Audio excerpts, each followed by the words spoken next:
TV Rio Branco, SBT Canal 8. A TV que você vê.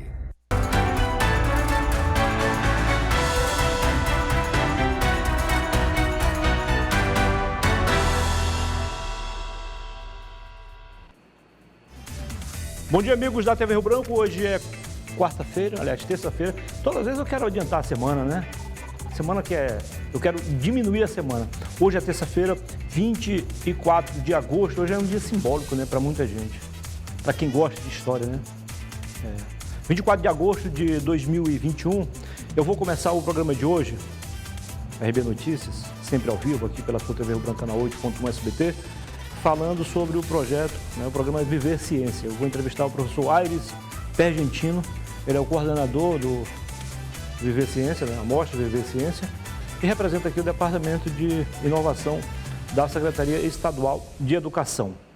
Depois, no segundo bloco, eu vou conversar com a psicóloga Edila Aguiar.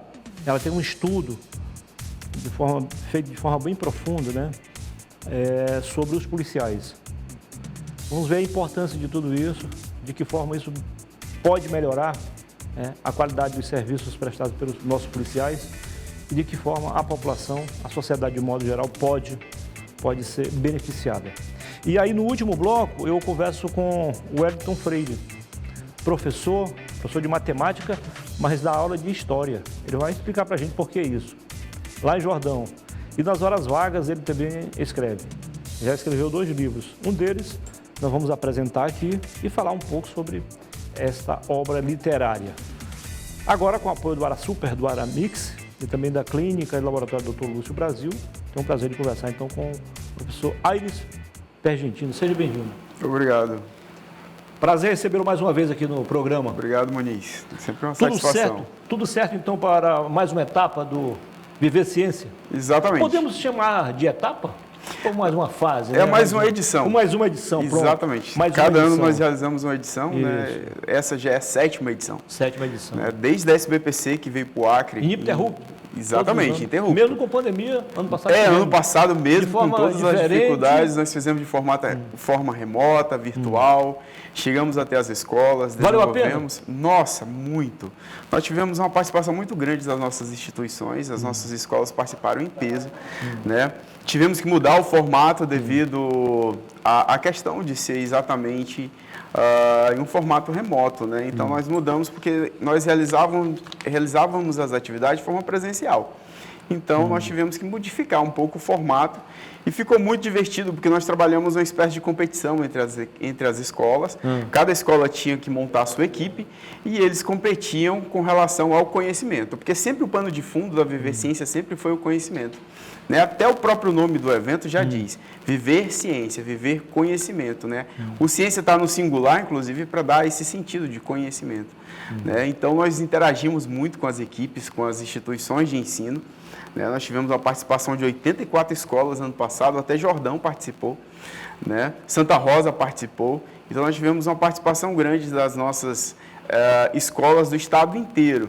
Né? Diferente da Viver Ciência, que a gente realiza em Rio Branco, e a gente tem uma participação pequena do interior, porque nós realizamos no interior a Viver Ciência itinerante. Nós vamos até lá e desenvolvemos as atividades, levamos o planetário, o centro de matemática, né? Levamos diversas atividades para o interior. E para a capital é sempre difícil trazer as escolas para apresentar os seus trabalhos aqui. No primeiro ano de gestão do Gladson, nós fizemos, inclusive, um grande evento, com a Secretaria de Educação, a Secretaria de Ciência e Tecnologia, lá no espaço da Expo Acre. Né? Fizemos um grande evento, porque até então a gente realizava a Viver Ciência dentro do espaço da UFAC. Né? Porque ela surgiu exatamente ali, surgiu com a SBPC, surgiu com a interação entre o Estado e a Universidade Federal do Acre. A ideia é excelente. Agora, essa de levar para a Expo Acre, eu também acho que foi uma sacada interessante. Foi. Né? Porque, ao longo dos anos, a gente se acostumou a ver algo inovador na Expo Acre. Então, acho que Veio em boa hora, né, professor? Sim, verdade. Nós desenvolvemos as ações lá e foi muito interessante, foi muito participativo, né? Nós tivemos uma participação grande nas nossas escolas. E foi muito produtivo, né? Com o planetário, com os nossos espaços, preparado para receber o aluno, para interagir com o conhecimento. Eu sempre gosto de abrir um parênteses para a gente falar sobre o planetário. Qual a importância de tudo isso, professor, para nós aqui e também em nível nacional, para que o Acre se apresente de forma destacada no cenário nacional? Isso é muito importante, Muniz, porque a gente está falando de ciência, a gente está falando de tecnologia, a gente está falando de inovação, a gente está discutindo a ciência no Brasil. Né? A Viver Ciência faz parte de uma das principais ações de popularização da ciência. Né? Como que a ciência pode chegar até os lugares mais distantes do Brasil, como ela chega na conversa durante o almoço, como que a ciência pode conversar nas interações entre pai e filho, entre a comunidade, entre os seus parentes. Então a ideia é de popularizar a ciência, deixar ela mais próxima das pessoas. A ideia principal é essa. Entendi. E qual é a expectativa de vocês agora, a gente voltar ao normal? Então, esse ano nós vamos continuar. Não é tão normal. Não, esse ano a gente continua ainda em formato remoto, né? A Viver Ciência continuar sendo virtual. Nós queríamos já que tivesse uma parte já presencial e outra parte remota, mas ainda não foi possível esse ano. Ano que vem nós queremos concluir essa primeira etapa do governo com um grande evento presencial, com diversas instituições parceiras promovendo essas ações de ciência para fechar com chave de ouro, né? Na verdade, eu expressei mal. A pergunta é a seguinte: já que tivemos já uma experiência do passado, então essa certamente vai ser bem melhor que no ano passado, né? Sim, nós aprendemos bastante. Porque ano passado era tudo novo, né? Não, no passado, exatamente, era tudo novo, nós aprendemos muito, né? Nós replanejamos muita coisa. A inovação. Exatamente, nós replanejamos e planejamos muita coisa. Esse ano o formato está um pouco diferente do formato do ano passado, nós vamos ter projetos de investigação inseridos dentro dos desafios. Está bem melhor, mais amplo também. Está bem mais amplo. Esse ano também a gente diminuiu um pouco as ações do evento, porque é um ano muito atípico ainda, né? Nós temos o sistema híbrido que vai começar a ser implantado também nas nossas instituições. Então, antes nós tínhamos 3 atividades semanais e nós diminuímos para uma atividade só para não sobrecarregar as nossas instituições. Então, a ideia é essa. E esse ano nós temos um tema muito interessante, né? A ciência a serviço da vida. De que forma a ciência pode contribuir para que nós consigamos viver melhor? Então, né? essa é a em coisa todos da pandemia, os aspectos. Então, exatamente. Exatamente. Como que a ciência pode contribuir para que a gente consiga viver melhor, bem em todos os aspectos, seja com a tecnologia ou sem ela, né? Mas como que a ciência ajuda a gente a compreender melhor que, no nós fundo, mesmos? Convergia para isso, né? Mesmo você abordando as questões históricas, culturais, econômicas, da inovação em si, mas sempre pensando numa vida melhor, melhor qualidade de vida. Sim. É para isso que a ciência serve, para isso que o conhecimento serve, né? Ela tem que estar a serviço da humanidade, né? Se ela estiver contra, né, há um problema enorme, né? E entra os grandes interesses, né, interesses complicados com relação ao conhecimento. Claro. Né? O conhecimento faz parte da humanidade, ele tem que ser ao nosso serviço. Né? Então, inclusive, essas questões de quebra ou não da patente da própria vacina agora, né? É uma parte que se beneficia a população, ela deve ser feita. Então, assim, são questões importantes que o lado comercial ele não pode sobressair com essa. O senhor tocou num assunto importante. Nós, o Brasil, que historicamente sempre foi referência em vacina, né? Sim. Sempre foi referência para o mundo. Aí a gente, de uma hora para outra, começou a capingar nesse sentido da pandemia, num momento tão importante, tão crucial. Mas assim, e aí, você é bem mais jovem do que eu, mas lembra. Você lembra de alguma marca de vacina no passado? Não. Não. Falar em vacina, né? Agora a guerra das marcas, né? Daqui a pouco é igual as marcas que querem comandar então a área esportiva, Adidas, Penalty, Nike. Cada um agora, a gente só vê falar nas marcas. Essa é melhor, essa não sei mais o quê. Não, vou esperar a outra. E aí acabou criando no conselho coletivo, disse, não vou tomar essa vacina aqui não, vou tomar a outra. eu vou tomar da dose única. Quer dizer, tudo isso acabou complicando ainda mais a situação. Sim, verdade, porque são grandes empresas, né? Você entra aí com um lado mercantil bem tá mercantil, né? E cruel da situação. Né? Como todo mundo foi pego de surpresa com relação a isso, né? Então nós temos diversas frentes trabalhando, diversos estudos sendo desenvolvidos, e cada grupo que patrocina um estudo, ele também quer o seu lucro de volta, né? Então, lamentavelmente, nós enfrentamos essa questão. Muita gente querendo escolher, inclusive, qual vacina ia tomar, né? Mas ainda bem, professor, que com o avanço aí da Sinovac, já vai ser reconhecida, e também está o processo bem avançado da Fiocruz, nós teremos, assim, autonomia em relação aos demais países nas campanhas de vacinação contra o coronavírus. Verdade. A ideia é essa, né? A gente quer realmente criar autonomia e não depender de diversas outras empresas ou instituições que visam o lucro, né? Na verdade, é esse.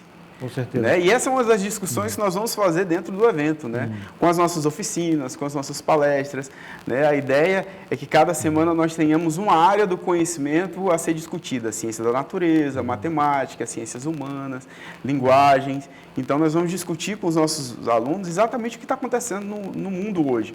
Né? Eles são nativos digitais, eles já sabem mexer no computador, eles conseguem lidar bem com a internet, né, conseguem lidar com o meio digital, com o mundo digital, então é muito mais facilitado. E os professores estão nesse processo também, muitos lidando com essa situação. Você vê a situação que nós tivemos ano passado e esse ano também de aulas remotas.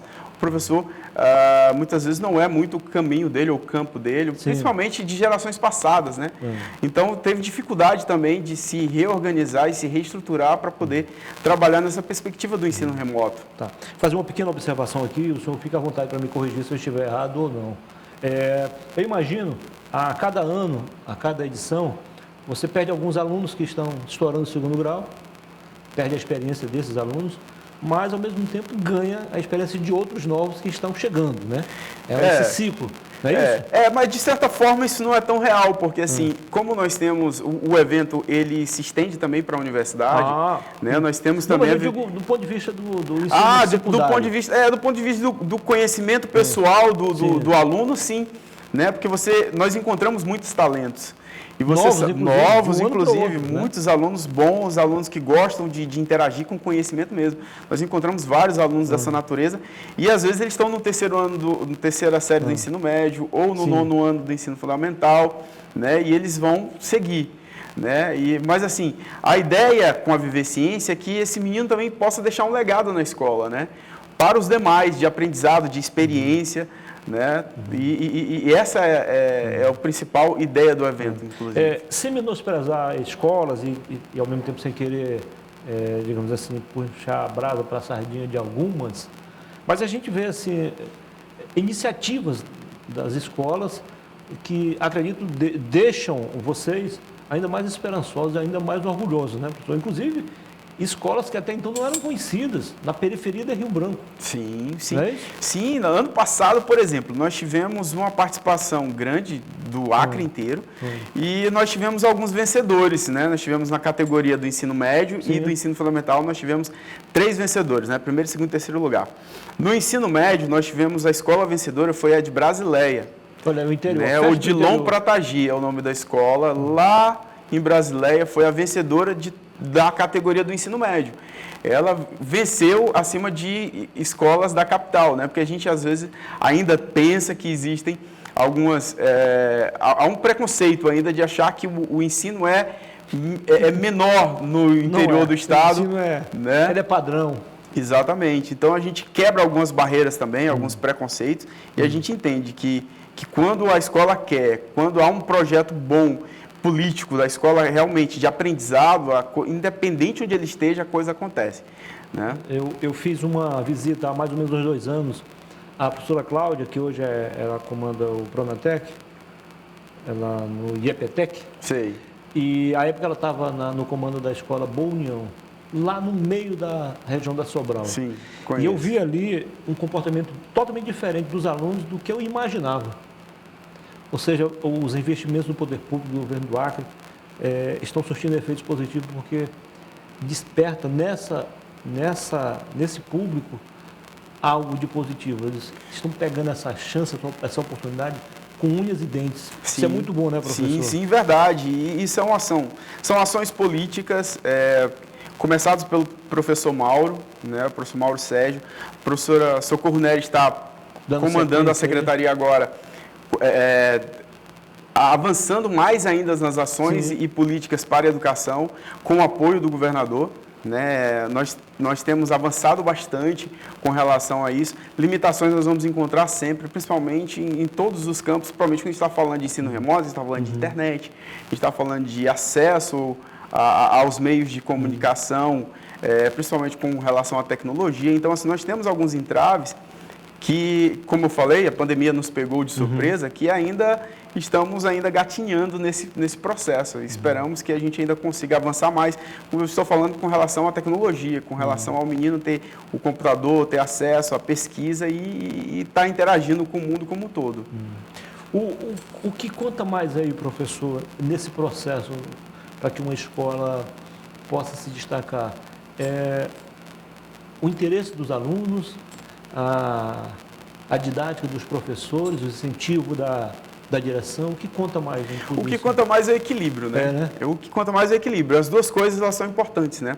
O conjunto da obra. Uma escola bem organizada, ela tem uma boa gestão, ela consegue interagir bem com os pais dos meninos, atrair os alunos, conseguir ter um diálogo bom com a comunidade e com os professores, né? Então, assim, a gestão escolar, quando eu falo de gestão, estou falando também dos professores, né? Então, a gestão escolar tem que estar preparada para lidar com esses meninos, né? Com esses alunos. Então, é importante que a gente tenha o equilíbrio, né? Imagina, alunos interessados, professores desmotivados.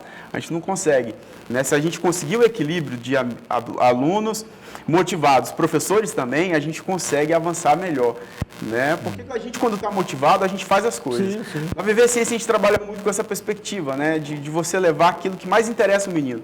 Então, quando você motiva ele a fazer algo, é muito mais prazeroso, né? A gente faz isso. A gente consegue fazer tudo na nossa vida com o maior prazer quando a gente é motivado para isso. Professor, tocou num assunto importante aí.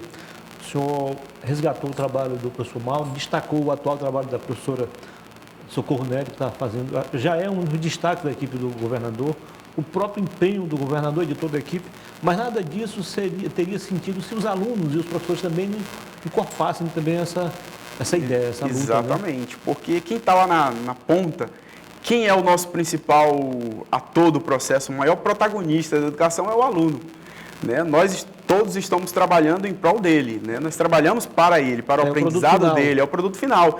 É o nosso produto, na verdade, né? Então, o menino, ele está ali, né? O menino e a menina, eles estão ali para aprender, né? O fracasso da escola se dá quando isso não acontece, né? Às vezes é de nível pessoal, ou às vezes é um campo maior. Mas a ideia é que todos aprendam bem, com satisfação, né, consigam avançar nos seus estudos, tenham um projeto de vida pessoal, né, de querer crescer realmente. Né? E esse campo, só quem pode auxiliar maior mesmo é a educação. Né? Discutir, dialogar com os nossos alunos, o que eles querem, o que eles almejam para a vida deles, como seria a vida deles daqui a alguns anos, como seria a perspectiva da cidade dele daqui a alguns anos. Então, a ideia é exatamente essa, né? O nosso aluno é o protagonista do processo. Se a gente colocar a ideia de que ele é capaz de fazer, tudo que você propor ali, ele vai dar um jeito de realizar. Soltou outro assunto importante aí, com relação aos meninos e às meninas. Algumas atividades, algumas tarefas extra-sala, extra-escola, atraem mais alunos, outras atraem mais as alunas. Como é que o senhor vê tudo isso? Ou o machismo ainda está a imperar por aí? Eu acho que hoje, por exemplo, diminuiu bastante essa questão de que só os meninos gostavam do esporte e as meninas gostavam de língua portuguesa, né? Os meninos gostavam de matemática e as meninas gostavam de língua portuguesa, né? A gente diminuiu bastante isso, né? Hoje, isso é muito da nossa geração. Quando a mulher gosta de matemática, ela se torna imbatível. Não, com certeza. Invencível. Quando elas gostam de qualquer coisa, elas fazem muito bem qualquer coisa que elas decidirem fazer. A verdade é essa. Então, assim, quando a gente está falando de tecnologia, facilita muito as meninas. Hoje em dia, nós temos alunas que gostam de game, né? Que você via que era um campo muito particular dos meninos, né? Então, você vê muitas meninas hoje na área da robótica, que nós inclusive temos ações no Centro de Matemática e na divisão de robótica dentro do Departamento de Inovação, ações dessa natureza, você vê as meninas lá lidando com robótica com os meninos. Então, assim, caiu muito essa ideia de que menina só gosta de língua portuguesa ou só gosta de fazer textinho. Né? As meninas hoje elas estão lidando com a matemática, elas estão lidando com a robótica e os meninos também. Né? Eles também estão fazendo o outro lado, estão lendo melhor, estão escrevendo melhor. Então, assim, sempre, como eu falei, sempre o bom é buscar o equilíbrio das coisas, né? Sim. Sempre o bom é isso.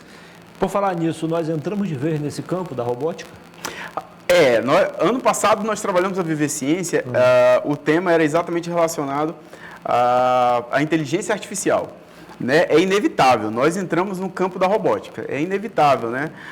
E já faz alguns tempos, viu? Não é de agora não, nós realmente entramos.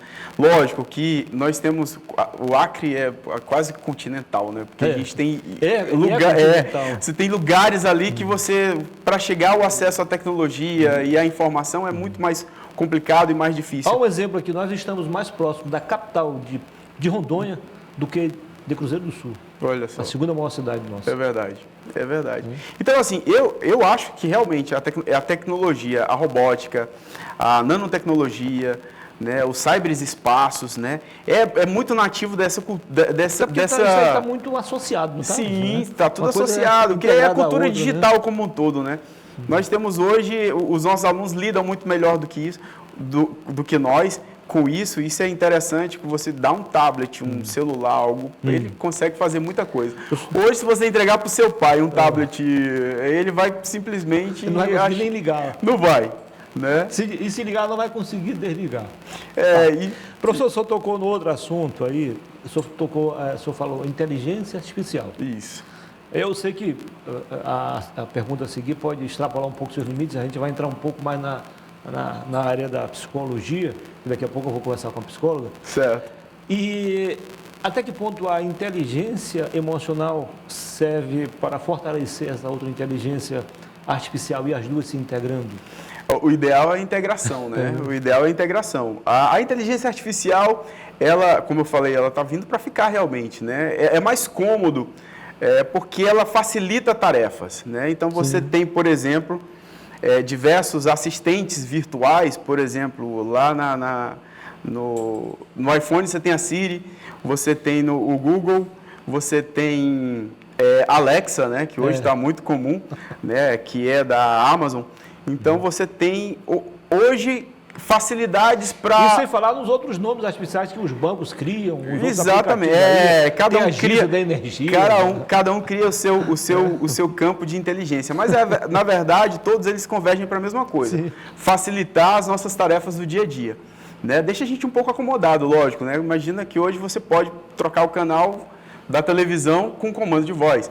Né? O comando de voz, falar as coisas hoje facilita muito todas as ações com a inteligência artificial. Isso fora que ela também consegue, quando você pesquisa algo na internet, por exemplo, você está logado com a sua conta, você percebe que depois você chega a algumas mensagens, ou chega a alguma propaganda, ou chega a algo daquilo que você pesquisou, aquilo que você relacionou.